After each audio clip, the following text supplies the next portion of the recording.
ابو سے وہ مار پڑتی کہ شاید جان سے چلی جاتی۔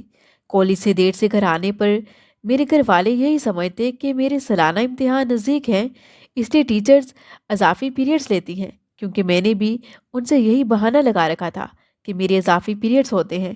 ایک ماہ تک میں یوں ہی بلیک میل ہوتی رہی اور میری روح یوں ہی پامال ہوتی رہی۔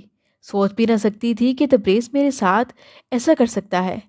کیا اس کے سارے دعوے جھوٹے ہی تھے، یا میں ہی بے وقوف تھی کہ اسے سمجھ نہ پائی؟ یہی سوچ سوچ کر دن رات روتی تھی۔ وہ سوچا کہ آخر اب آگے کس طرح اس جہنم سے کنارہ پاؤں، مگر کچھ سمجھ نہیں آ رہا تھا۔ بل آخر ایک روز ہمت کر کے اپنی ایک ہم جماعت سہیلی کو اعتماد میں لے کر اپنی مصیبت سے آگاہ کیا کہ جس کی فیملی کے کچھ لوگ پولیس میں تھے، اور بتایا کہ مجھے اب کوئی بھی راستہ اس دلدل سے نکلنے کا نظر نہیں آ رہا۔ پہلے تو وہ یہ سب سن کر حیرت زدہ رہ گئی اور مجھ سے کنارہ کر لیا۔ پھر کچھ روز بعد نہ جانے اس کے دل میں کیا آیا کہ مجھ سے پوچھا وہ مکان کہاں ہے جہاں وہ لوگ تمہیں لے کر جاتے ہیں۔ میں نے اس کو زبانی راستہ سمجھا دیا اور مکان نمبر بھی بتا دیا۔ اس وقت چھٹی ہو گئی اور وہ کہنے لگی، پرسوں میں نے اپنی امی سے اس بارے بات کی تھی، اپنی طرف سے کوشش کروں گی کہ تمہارے مسئلے کا کوئی نہ کوئی حل ضرور نکل آئے۔ ایک ہفتے بعد وہ مجھے کہنے لگی، ایسا کرو آج تو تم ان کے ساتھ چلی جاؤ، لیکن مجھے وقت بتا دو کہ کس ٹائم تم وہاں موجود ہوگی۔ اسی دوپہر جب میں ان شیطانوں کے درمیان ایک ٹوٹے ہوئے کھلونے کی مانند بیٹھی سسک رہی تھی، اچانک اسی وقت پولیس نے اس مکان پر چھاپا مارا اور ان سب کو گرفتار کر لیا۔ ان میں ایک انسپکٹر اور 3 دوسرے پولیس والے تھے۔ یہ لوگ اسلحہ کے ساتھ جیپ پر آئے تھے۔ پولیس نے آتے ہی میرا بیان لیا۔ میں نے ان کو سب کچھ سچ سچ بتا دیا، میری گندی ویڈیوز اور تصویریں بھی جو ان شیطانوں کے پاس موجود تھیں پولیس نے ان سے برآمد کر لی۔ پولیس ان سب کو تھانے لے گئی، مگر افسوس کہ جلد ہی بہت بڑی اور بھاری سفارشوں کی وجہ سے ان کو چھوڑ دیا گیا، کہ جو ہمارے ملک میں ہمیشہ سے ہوتا آیا ہے۔ دعا کرتی ہوں کہ اللہ نہ کرے وہ درندے پھر کسی لڑکی کی عزت کا جنازہ نکالیں۔ وہ پولیس انسپکٹر جس نے ریڈ کی تھی اصل میں میری سہیلی کا ماموں تھا۔ مجھے بعد میں رمشا نے یہ بتایا کہ اس نے گھر جا کر میری آپ ہی تھی اپنی ماں کو سنائی تھی۔ پہلے تو انہوں نے یہ کہا کہ تمہاری دوست ہی کا قصور ہے، برے کام کا انجام بھی برا ہی ہوتا ہے۔ خیر انہوں نے اپنے بھائی سے اس بارے بات کی۔ بتاتی چلوں کہ میں ایک بار رمشا کے گھر اپنی امی کے ساتھ اس کے ابو کی وفات پر تعزیت کرنے جا چکی تھی، کہ اس کی امی مجھ سے اور میری ماں سے مل چکی تھی۔ وہ بھی ماں تھی، چاہے مجھے غلط ہی سمجھا ہو، مگر یہ بھی جانتی تھی کہ میں اب ان بدماشوں کے چنگل میں پھنس گئی ہوں، اور میری ماں ایک شریف عورت ہے، بھلا ان کا اس میں کیا قصور؟ تبھی انہوں نے اپنے بھائی سے کہہ کر میری مدد کو کہا۔ انہوں نے ہی اس وقت فون کر کے اپنے بھائی کو آگاہ کیا کہ میں وہاں ہوں، تاکہ وہ فوراً میری مدد کو جائے وقوع پر پہنچ کر ان آوارہ لڑکوں کو پکڑ لے۔ واقعی رمشا کا ماموں ایک نہایت رحم دل انسان تھا۔ جب وہ پولیس اس مکان میں پہنچی تو میں ان لڑکوں کی منت سماجت کر رہی تھی کہ مجھے چھوڑ دو۔ انسپکٹر صاحب مجھے تھانے لے جانے کے بجائے گھر لے آئے اور میری والدہ کے حوالے کیا۔ انہوں نے اس کیس میں میرا نام نہ ڈالا کہ میری بدنامی ہوگی۔ تبریز اور اس کے دوستوں کے گھر سے ایک بلا لائسنس کا پستول اور کچھ نشہ آور مواد بھی برآمد ہوا تھا۔ انہوں نے وہی کیس ان پر بنا کر انہیں گرفتار کر لیا اور یوں مجھے بدنامی سے بچا لیا۔ یقیناً میرے والدین تو کسی کو منہ دکھانے کے قابل نہ رہتے۔ میں تو سوچ بھی نہ سکتی تھی کہ شیطانوں اور بدخصلت انسانوں سے بھری اس دنیا میں رمشا کے ماموں جیسے فرشتہ صرف انسان بھی بستے ہیں۔ ماں نے مجھے خوب کوسا اور پیٹا۔ انہوں نے غصے میں مجھے بے شمار بد دعائیں دی۔ یقیناً میں قابل بھی اسی کی تھی۔ میری امی نے ابو سے اس بارے ذکر نہ کیا، یقیناً وہ تو میرا قتل کر دیتے اور میرے ساتھ امی کو بھی طلاق پکڑا دیتے۔ ابو چھٹی آ کر 2 روز رہ کر واپس چلے گئے۔ ان کے جانے کے کچھ روز بعد ہی مجھ پر یہ قیامت ٹوٹ پڑی کہ میں امید سے ہوں۔ میری ماں نے سینہ پیٹ لیا اور مجھے بھی خوب مارا۔ مجھے تو یہ بھی معلوم نہ تھا کہ اس بچے کا باپ کون ہے۔ ماں کے تانے اور ان کی پریشانی مجھ سے دیکھی نہ جاتی تھی۔ ان دنوں میں اپنی زندگی اور اپنے مستقبل سے ہی مایوس ہو گئی تھی اور خودکشی کے بارے میں سوچنے لگی تھی، مگر مجھے ایک نئی زندگی بخشنے والے نے مایوس نہیں کیا۔ تبھی تو اس قادر مطلق نے مجھ سے گنہگار پر اپنی رحمت کے دروازے بند نہیں کیے اور میرا گناہ معاف کر دیا۔ اس نے مجھے رسوا اور میرے گھر والوں کو ذلیل و خوار ہونے سے بچا لیا۔ میری ماں بھی اسی سوچ بچار میں تھی کہ وہ کس طرح میری اس مصیبت سے چھٹکارا پائے کہ اچانک ایک روز میرے پیٹ میں تکلیف ہوئی۔ امی مجھے اسپتال لے کر گئی، جہاں لیڈی ڈاکٹر نے انکشاف کیا کہ بچہ ضائع ہو چکا ہے۔ یہ ایسی صورتحال تھی جس میں پریشان نہیں ہوا جاتا، بلکہ میری ماں نے سکھا سانس لیا تھا۔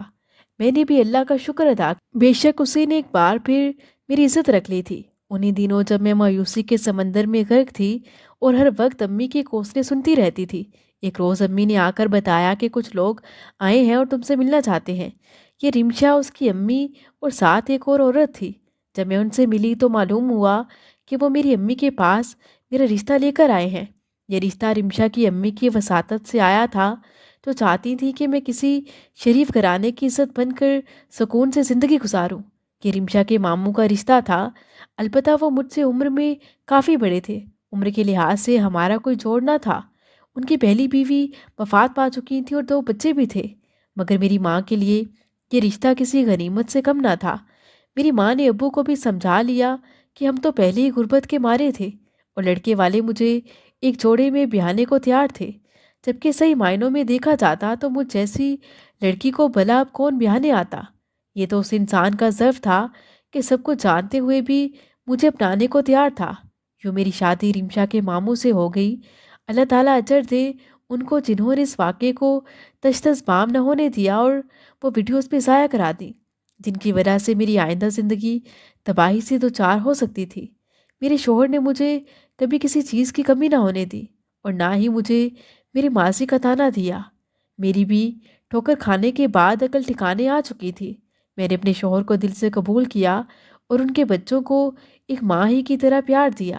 آج بھی میں اس عظیم انسان کو سلام کرتی ہوں اور اس کی سلامتی کی دعا کرتی رہتی ہوں کہ جس کی بدولت میں ایک باعزت زندگی گزار رہی ہوں، اور جس نے میری عیب کا پردہ ڈھک کر مجھ پر ایسا احسان کیا کہ جس کا میں کبھی بھی بدلہ نہیں اتار سکتی۔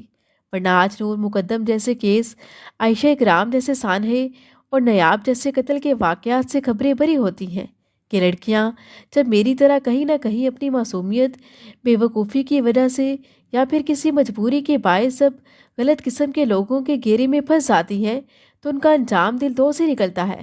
میں سبھی لڑکیوں سے یہی کہوں گی کہ میری جیسی غلطی کبھی نہ کریں۔ کوئی کتنا ہی اچھا کیوں نہ ہو، کسی پر بھی اندھا اعتبار مت کریں۔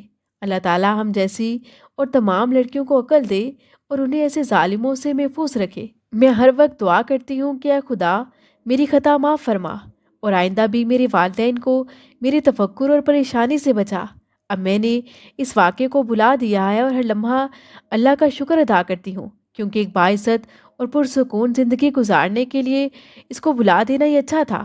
اللہ تعالیٰ سے دعا ہے کہ وہ تمام بہنوں بیٹیوں کو نیک ہدایت دے۔ مزید دلچسپ سچی کہانیوں کے لیے چینل کو سبسکرائب کریں۔